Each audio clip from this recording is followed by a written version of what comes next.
पापा, इस महीने भी आपने 14 साल की अमीर निकिता 3,000 पॉकेट मनी पाकर भी खुश नहीं होती, तो वहीं 10 रुपए पॉकेट मनी पाकर गरीब शोभा खुश होती है और उन 10 रुपए को भी गुल्लक में संभाल कर रखती है। अगले दिन निकिता दोस्तों के साथ दुकान पर मोमोज खाने जाती है, तो वहीं बगल की दुकान पर शोभा राशन का सामान ले रही होती है। शोभा, तू भी हमारे साथ आकर मोमोज खा ले। यार, मैं नहीं चाहती कि मेरी इस पार्टी में वो गरीब भी आए। तुम्हें दोस्ती निभानी है तुम निभाओ, पर मेरी दी हुई ट्रीट में उस गरीब को मत बुलाओ। कोई बात नहीं विशाल, मैं फिर कभी तुम्हारे साथ पार्टी एंजॉय करूंगी। अभी मैं खुद भी बिजी हूँ। इतना बोलकर शोभा वहां से चली जाती है और उसके घर जाते ही उसके पिता उसे 20 रुपए देते हैं। 20 रुपए मेरी पॉकेट मनी बढ़ गई क्या? हाँ बेटा, क्योंकि तेरे पापा की सैलरी भी बढ़ गई है। थैंक यू पापा, मैं अभी उसे गुल्लक में डाल कर आती हूँ। अभी से ही पॉकेट मनी देने का क्या फायदा, इसे बड़ा तो होने दो। अरे शोभा, सभी माता पिता अपने बच्चों को पॉकेट मनी देते हैं, इसीलिए पॉकेट मनी के नाम पर मैं अपनी बेटी को कभी कभी थोड़े पैसे दे देता हूँ ताकि वो खुश रहे। इस तरह राजीव को जब भी पैसे मिलते वो अपनी बेटी को पॉकेट मनी के नाम पर 20 रुपए तो कभी 30 रुपए दे दिया करता था। समय यूं ही गुजरता है और देखते ही देखते शोभा और निकिता दोनों ही 18 साल की हो जाती हैं। ऐसे ही एक दिन, पापा, अब मैं 18 साल की हो गई हूँ। मेरे सभी दोस्त की पॉकेट मनी 60,000 रुपए है और आप अभी भी मुझे सिर्फ 30,000 रुपए महीने देते हैं। बस इतनी सी बात बेटा, मैं 70,000 तो तुम्हारी पॉकेट मनी नहीं कर सकता, पर इस महीने में तुम्हें 50,000 पॉकेट मनी दे सकता हूँ। और हाँ, इसे संभाल के रखना। जिस दिन तुम अपनी पढ़ाई पूरी कर लोगी उस दिन मैं तुम्हारी पॉकेट मनी 1 लाख रुपए कर दूंगा। और एक बात याद रखना, महीने में सिर्फ 50,000 रुपए ही मिलेंगे, इसके अलावा और कुछ नहीं। इसके बाद मुझे 1 रुपए की उम्मीद मत रखना। ठीक है पापा, अब मैं आपसे 1 रुपया भी नहीं लूंगी। मैं इन 50,000 की पॉकेट मनी से अपना काम चला लूंगी। निकिता 50,000 पॉकेट मनी पाकर बहुत खुश होती है और कमरे में जाकर उन्हें खर्च करने का हिसाब बनाती है। मेरे पास 50,000 रुपए हैं। काम करती हूँ इन पैसों से मैं अपने लिए ब्रांडेड कपड़े, सैंडल, पर्स ले लेती हूँ और दोस्तों के साथ कहीं हिल स्टेशन पर घूम कर आती हूँ। पिछली बार प्लान कैंसिल हो गया था इन पैसों की वजह से। 50,000 पॉकेट मनी मिलते ही उन्हें निकिता खर्च करने की प्लानिंग करने लगती है। तो वहीं घर पर इतने दिनों में पहली बार शोभा को अपने पिता से पॉकेट मनी के नाम पर 50 रुपए मिलते हैं। पापा, इस बार आपने मुझे पॉकेट मनी में 50 रुपए दिए हैं। हाँ बेटा, अब से तुझे 50 रुपए ही पॉकेट मनी ही मिलेगी। अब तो बड़ी हो गई है। राजीव अपनी बेटी को 50 रुपए तो दे देता है, पर शोभा उन पैसों को गुल्लक में रख देती है। ये देख राजीव अपनी बेटी से कहता है, अरे शोभा, तूने ये पैसे गुल्लक में रख दिए, तू इन पैसों को खर्चती क्यों नहीं है? माना कि मैं ज्यादा नहीं कमाता, पर इतना तो कमाता हूँ कि तेरा खर्चा उठा सकूं। इन पैसों से कभी तू भी पार्टी कर अपने दोस्तों के साथ। नहीं पापा, मुझे पार्टी करके फिजूल पैसे नहीं खर्च करने। और रही जरूरत की बात, तो आप मेरी सारी जरूरतें पूरी कर देते हैं। शोभा पैसों को गुल्लक में संभाल के रखती है। इसी तरह कुछ भी दिन बीत जाते हैं और धीरे धीरे निकिता अपने सारे पैसे खर्च कर लेती है। हाँ, मेरी ये ड्रेस देखो कितनी प्यारी लग रही है ना। कल मैं अपने दोस्तों के साथ उत्तराखंड जा रही हूँ। सोच रही हूँ कि ये 1 पीस पहन लूं। निकिता, तू क्यों पैसे वेस्ट करती है? तेरे पास इतने सारे कपड़े रखे थे, फिर भी तू कपड़े उठा कर ले आती है। कुछ अपनी उस गरीब दोस्त शोभा से सीख, पैसे की बचत कैसे की जाती है। माँ, वो हमारे फ्रेंड सर्कल में इसलिए है क्योंकि वो पढ़ने में तेज है, पर इसका मतलब ये नहीं कि वो गरीब मेरी दोस्त है और मुझे उससे कुछ सीखने की जरूरत है। निकिता मुंह बनाकर वहां से चली जाती है। अब इसी तरह कुछ दिन बीत जाते हैं और महीना पूरा होते ही जहां निकिता को 50,000 रुपए पॉकेट मनी मिलती है, तो वहीं महीने में 2 बार शोभा को पॉकेट मनी के नाम पर 50 रुपए मिलते हैं। ये मेरी इस महीने की दूसरी 50 रुपए पॉकेट मनी गुल्लक में गई। माँ, मेरा गुल्लक भर गया है, कल आप नया गुल्लक ला देना। और तेरी गुल्लक, मैं तो तेरी गुल्लकों से परेशान हूँ। घर में 10 गुल्लक हैं और वो सारे तेरे हैं। पता नहीं तू इन्हें कब फोड़ेगी और कब इन पैसों का सही इस्तेमाल करेगी। इतना बोलकर शांति वहां से चली जाती है और शोभा अपने कॉलेज जाती है, जहां वो देखती है कि उसके सारे दोस्त कॉलेज कैंटीन में बैठकर पार्टी कर रहे हैं। अरे शोभा, तू भी आ जा, ये पार्टी निकिता की तरफ से है और कल हम सब उत्तराखंड घूमने जा रहे हैं, तू भी हमारे साथ चलना। विशाल, वो गरीब तेरी दोस्त होगी, मेरी नहीं। मेरी पार्टी में उसे इनवाइट मत कर। अगर उसे इनवाइट करना है तो तू चला जा यहाँ से। तू जानता है ना मुझे वो गरीब पसंद नहीं है। रहने दे विशाल, तू तो जानता है कि मुझे पार्टी करनी पसंद नहीं है। तुम लोग ये फूड पार्टी एंजॉय करो। निकिता की बातें सुनकर शोभा उदास होकर वहां से जाने लगती है, तो वहीं निकिता 50,000 रुपए 10 दिन में खत्म कर देती है। अरे यार शीतल, मैं तुझे क्या बताऊं, पापा ने मुझे सख्त हिदायत दी है कि मैं 50,000 रुपए अपनी पॉकेट मनी पूरे 1 महीने चलाऊं, पर इतने कम पैसे थे कि 10 दिन में ही खर्च हो गए। समझ नहीं आ रहा बाकी के 20 दिन मेरे कैसे गुजरेंगे।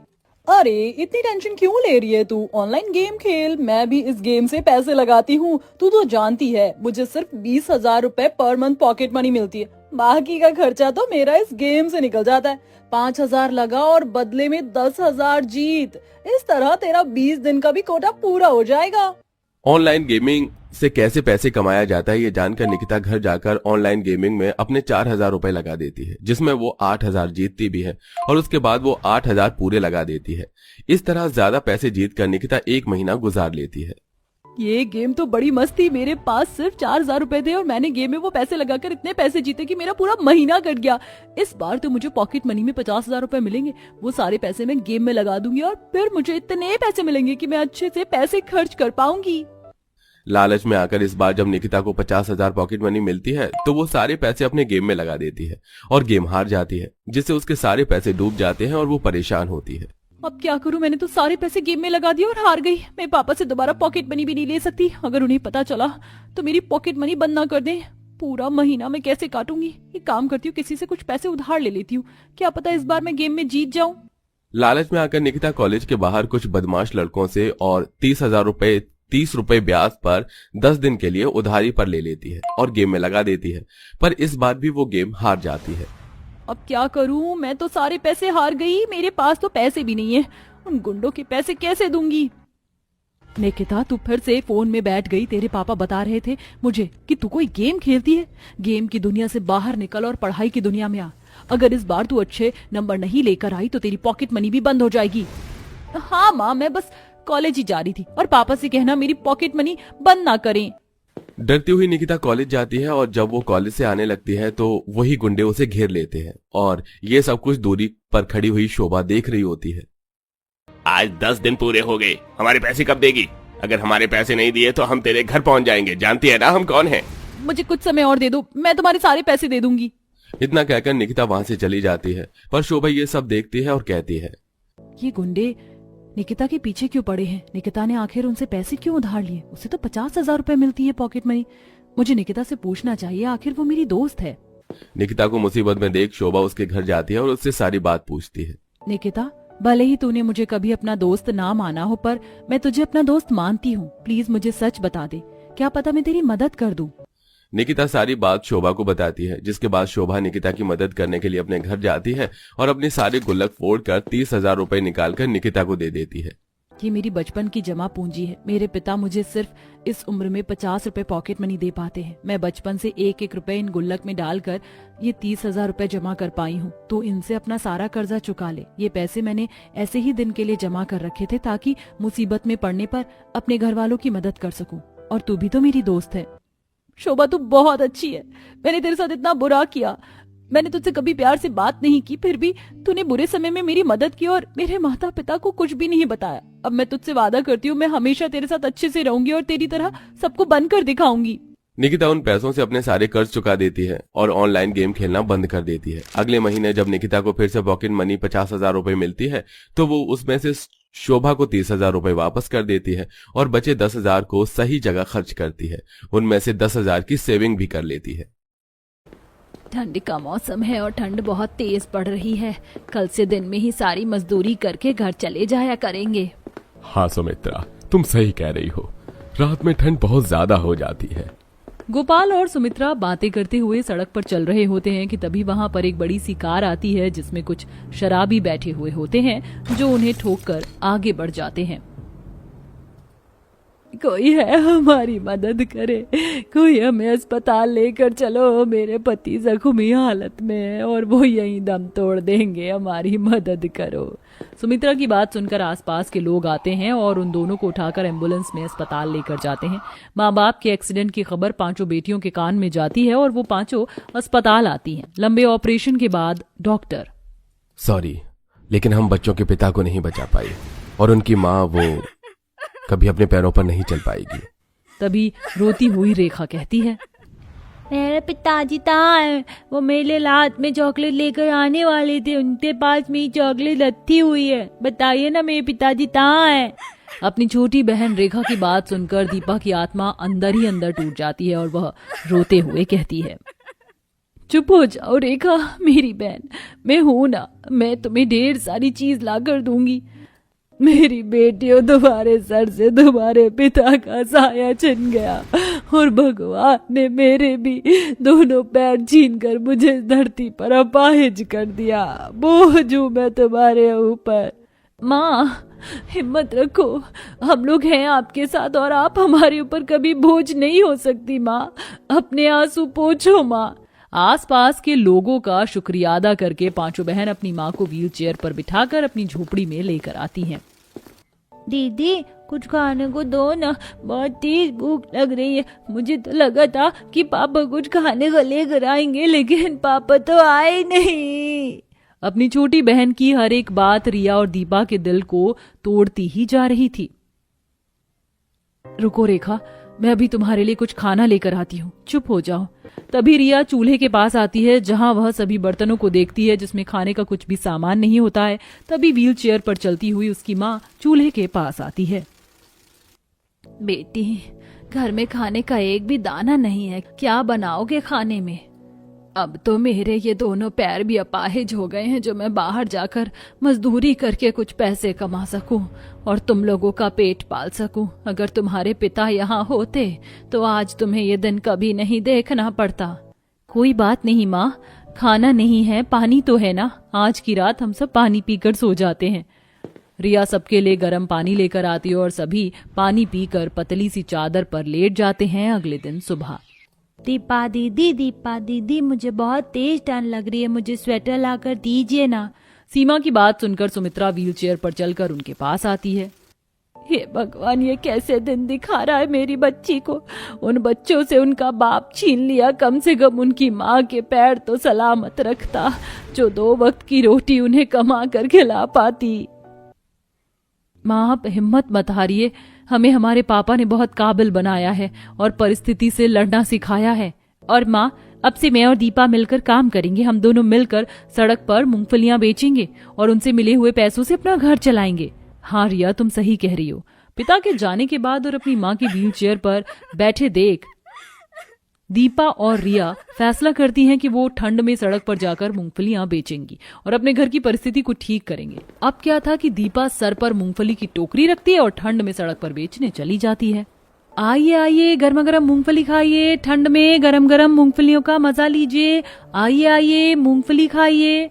सुबह से शाम हो जाती है और दोनों बहन ठंडी हवाओं में बैठकर बिना स्वेटर बिना शॉल के मूंगफली बेच रही होती है, लेकिन सुबह से शाम तक उनकी एक भी बोनी नहीं होती है। तभी रिया कहती है, इस ठंड में सुबह से मूंगफलियां बेच रहे हैं लेकिन अभी तक हमारी एक भी मूंगफली नहीं बिकी है। रिया और सीमा ठंड में निराश होकर अपनी मूंगफलियों के पास बैठी होती है कि तभी वहां पर 2 कपल मोहन और ईशा आते हैं। मोहन, देखो ना, इन गरम गरम मूंगफली में से कितनी अच्छी खुशबू आ रही है। मुझे ये मूंगफलियां खानी है, खरीद दो ना। ईशा, तुम्हारा दिमाग खराब है क्या? कहीं भी सड़क पर खड़ी होकर जिद करने लग जाती हो। जरा इनकी हालत तो देखो, कितनी गंदी हो रही है, कितने गंदे कपड़े पहने हुए हैं। अगर तुम्हें मूंगफली ही खानी है तो मैं किसी अच्छी दुकान से लाकर तुम्हें खिला दूंगा। मोहन और ईशा की बातें सुनकर दोनों ही बहनें सहमी हुई आवाज में कहती हैं, साहब, हमसे ये मूंगफलियां खरीद लीजिए ना। सुबह से शाम हो गई और एक भी मूंगफली नहीं बिकी है। घर पर बीमार माँ और छोटी भूखी बहनें बैठी हुई हैं। दीपा की बातें सुनकर मोहन का दिल भर आता है और वह अपने वॉलेट में से पैसे निकालकर मूंगफली खरीदता है। साहब, सुबह से एक भी बोनी नहीं हुई है, मेरे पास खुला एक भी रुपया नहीं है। अगर आपके पास खुला पैसा है तो वही दे दो। नहीं रिया, ये सारे पैसे तुम अपने पास ही रख लो और अपनी माँ की दवाई और अपनी बहनों के लिए खाना भी खरीद लेना। शाम से रात हो जाती है। दोनों बहन सर पर मूंगफली की टोकरी रखकर खाने पीने का सामान खरीदकर और अपनी माँ की दवाई लेकर अपनी झोपड़ी की तरफ आ रही होती हैं कि आते आते रास्ते में बहुत ही तेज बारिश होने लगती है और वह भागते भागते जब घर आती हैं तो देखती हैं कि उनकी माँ व्हीलचेयर पर घर के बाहर खड़ी है और छोटी बहन ठंड से ठिठुर रही है। दीदी, घर में पूरा बारिश का पानी भर चुका है, इसलिए हम लोग माँ को झोपड़ी से बाहर ले आए हैं। काजल, तुम माँ के साथ यहीं रहो, मैं और दीपा मिलकर घर का पानी बाहर निकालते हैं। दीपा और रिया मिलकर घर में से बाल्टी में से पानी भर भर कर बाहर फेंकती हैं और अपनी माँ को व्हीलचेयर पर लेकर घर में आती हैं। रिया और दीपा मिलकर अपनी माँ को खाना खिलाती हैं और पतली सी चादर में पूरा परिवार सिमट के सो रहा होता है। अगले दिन सुबह, दीपा, ये सारी मूंगफली बारिश में भीग चुकी है, अब हम बाजार में जाकर इन्हें नहीं बेच सकते। अच्छा रिया, धीरे बोल, माँ सुन लेंगी। सुन, मैंने सुना है कि यहाँ पर एक बहुत बड़ा माता रानी का मंदिर है, वहां चलते हैं। आज वहीं दोनों बहन भीख मांग लेंगे और उन पैसों से आज का गुजारा कर लेंगे। काजल, तुम माँ का और अपनी छोटी बहनों का ध्यान रखना, हम लोग शाम तक घर आ जाएंगे। तभी व्हीलचेयर पर उसकी माँ उनके पास आती है। क्या बात कर रही हो तुम दोनों, कहाँ जा रही हो? माँ, हम काम की तलाश में जा रहे हैं, शाम तक घर लौट आएंगे। इतना कह के दोनों ही बहन उस माता रानी के मंदिर में चली जाती हैं और भीख मांगने लगती हैं। भगवान के नाम पर कुछ दे दीजिए, आपका भला होगा। घर में बीमार माँ और भूखी छोटी बहन है, हमें पैसों की बहुत जरूरत है, भगवान के लिए कुछ दे दीजिए। अरे दोनों हाथ पैर सलामत है, फिर भी भीख मांगती हो, जाकर कुछ काम क्यों नहीं करती? अब माता रानी के मंदिर में कुछ लोग उनकी मजबूरी को समझकर उनकी मदद करते, तो कुछ लोग अपने सामने से धक्का देकर उन्हें जलील करके भगा देते। Help me. दोनों बहन उस लड़के के पास आती हैं। उसके सर से तेजी से खून निकल रहा होता है। रिया, इसके माथे से तो बहुत तेज खून निकल रहा है, अगर अभी हम इसे अस्पताल ले जाकर पट्टी नहीं करवाएंगे तो उसकी जान भी जा सकती है। दोनों बहन डॉक्टर के पास लेकर आती हैं और उसके माथे पर पट्टी कराकर उसे अपने घर लेकर आती हैं। रिया, ये लड़का कौन है? इसके सर पर इतनी चोट क्यों लगी हुई है? दीदी भैया को क्या हुआ? दीदी भैया को क्या हुआ? सबकी बातों का जवाब देती हूँ, पर पहले मुझे अंदर तो आने दो। दीपा और रिया मिलकर उस लड़के के साथ हुए हादसे को अपनी माँ से बताती हैं।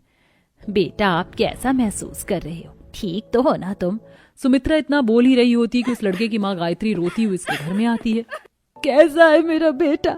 कहाँ लगी है तुझे? कितनी लगी तुझे? तू ठीक तो है ना? हाँ माँ, हाँ आप चिंता मत करो, इन दोनों की वजह से मैं अब बिल्कुल ठीक हूँ, नहीं तो आज तो मेरी जान मंदिर में ही चली जाती। मैं तुम दोनों का कैसे शुक्रिया अदा करूं, तुमने मेरे बेटे की जान बचा ली, धन्यवाद बेटा। अगले दिन सुबह गायत्री अपने दोनों बेटों को लेकर सुमित्रा के घर पर आती है।